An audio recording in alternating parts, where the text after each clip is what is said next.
Thank you, Acting Speaker, and I rise to speak on the Cladding Safety Victoria Repeal Bill of 2020 Speak.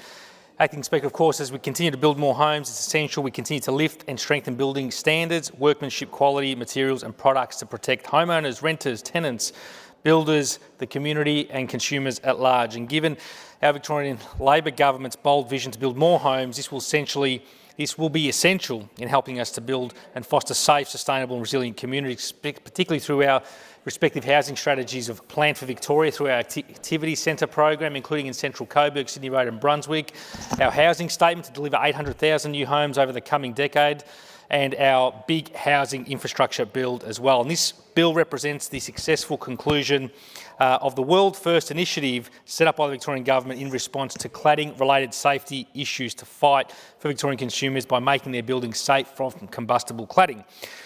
The Victorian Government established Cladding Safety Victoria in response to growing safety risks and public concern about flammable cladding on residential buildings.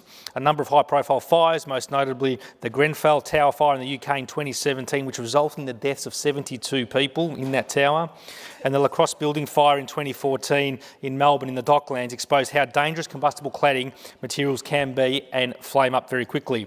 These events showed that fires could spread rapidly on building exteriors, putting lives at risk. Cladding is, of course, the outer skin of a building. When that material is combustible, it can mean it can ignite easily, burn rapidly and allow fire to travel up or across the outside of a building. And the most well-known example is aluminium composite panels with a polyethyl plastic core. Other risky materials can also include certain insulation products and some decorative facade panels. And many cladding products used in Australian buildings, especially aluminium composite panels, have been sourced from overseas and manufacturers. Imported products often came from Europe and Asia, driven by lower costs and large-scale global supply chains and lower standards. And industry guidance itself has even noted that Australian projects have, on some occasions, used these materials, which have since been rectified in Victoria. And this was the key factor in the cladding crisis: inconsistent standards, certification and compliance across international supply chains being brought onto local residential and other projects. And that's why the Victorian Government continued to take action to address these dangerous cladding issues. In June 2017, the Cladding Task Force was established, and as we have heard, headed by the former Victorian Premier Ted Bailey and former Deputy Premier John Thwaites, worked with the Victorian Building Authority to identify 15 buildings that would have had their cladding first fixed. The audit buildings across Victoria for combustible cladding.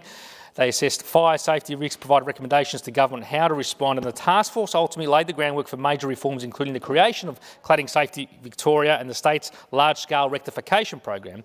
This was a world-first program that was designed to fix the buildings most at risk and to keep Victorians safe. And it wasn't just about safety, Acting Speaker, it was also about fairness for people who bought apartments in good faith and were let down by dodgy builders, all these dangerous flammable building products. And the task force also recognised that combustible cladding is a national problem and that we wanted the federal government, of course, to be part of this process as well, given the importation lower standards which led to a lot of this coming into the local market. And in July 2019, the Victorian Labor government established Cladding Safety Victoria as a standalone statutory authority responsible for the rectification of buildings with high-risk cladding and the establishment of a dedicated cladding agency.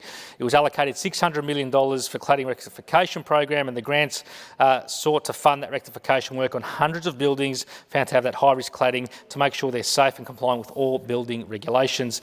$150 million was also committed to complete the statewide cladding audit and government buildings cladding rectification program too. In February 2021, we also banned on high-risk cladding products on new multi-storey buildings that came into effect. The then Minister for Planning, Richard Wynne, announced a prohibition on flammable aluminium composite panels and rendered expanded polystyrene as external wall cladding on all future multi-storey developments, which still continues to this day. And the decision to ban the use of these products on certain building types was based on that expert technical advice which found they can contribute to the spread of fire when used inappropriately or installed incorrectly. It took effect from the 1st of Feb 21, and the ban prohibited the use of these products on apartment buildings and other residential buildings such as hotels, aged care facilities with 2 or more storeys. The ban also applied to the use of these products in office buildings, shopping centres and other retail premises, warehouses, factories and car parks with 3 or more storeys.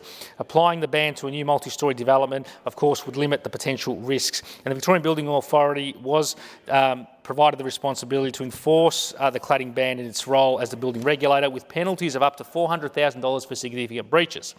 In 2022, the Victorian Government also approved a further $40 million for the Cladding Remediation Partnership Program to protect a wider range of consumers from that cladding-related harm.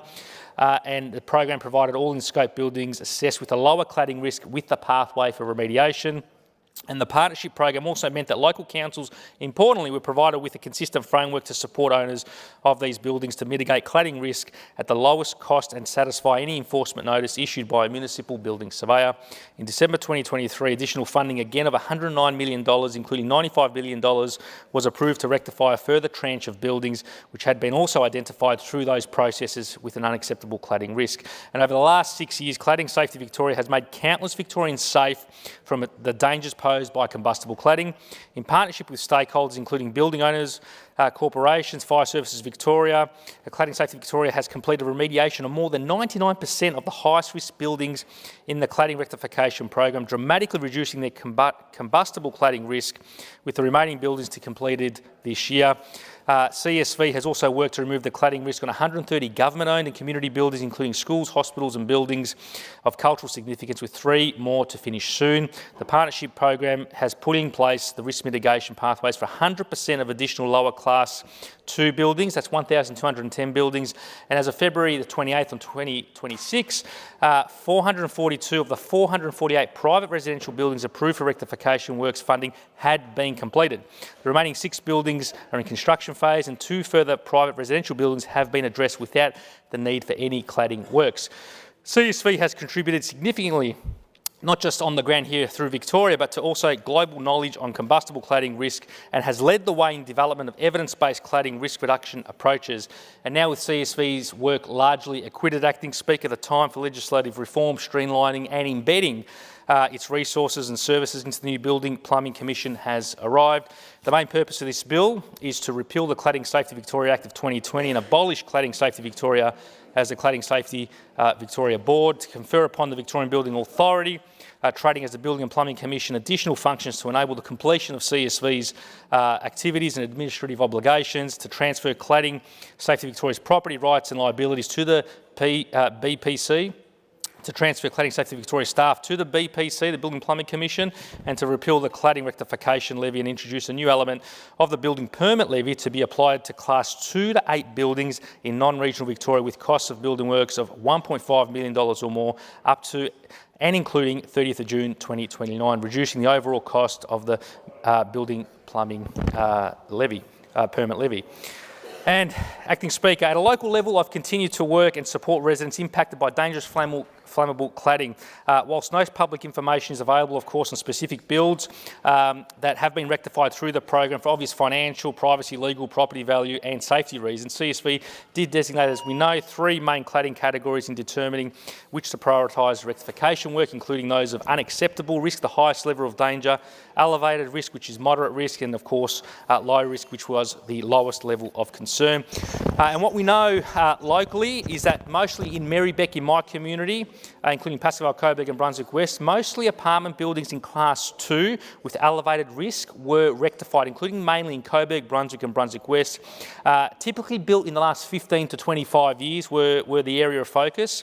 And Marybeck was part, of course, of the Cladding Remediation Partnership that was delivered with Cladding Safety Victoria and worked to support risk assessments, fire safety upgrades and full cladding replacement where required. I had a number of residents actually throughout the last few years approach me on different issues relating to the cladding process. I was very happy to help them. I'd love to list them all and how we help resolve their various issues in respective ways. One in particular was in April 2023. I was approached by a local resident, Belinda from Coburg, seeking assistance. In December 2019, she was told her building would be inspected for flammable cladding. Expanded polystyrene was found on the first level and rooftop balconies, and the building was to be classed with a level of risk.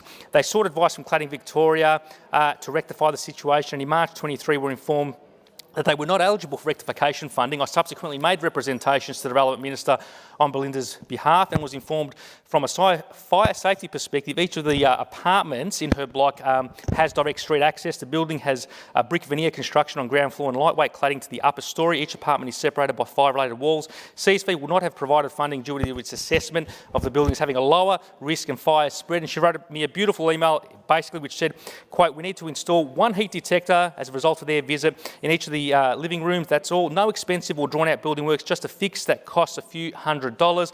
This plan has already been signed off by Marybeth Council, so once we get it sorted, the whole ordeal will be over. Thank you so much to you and your team, Anthony, for being in our corner. I doubt we would have had this issue resolved without your help.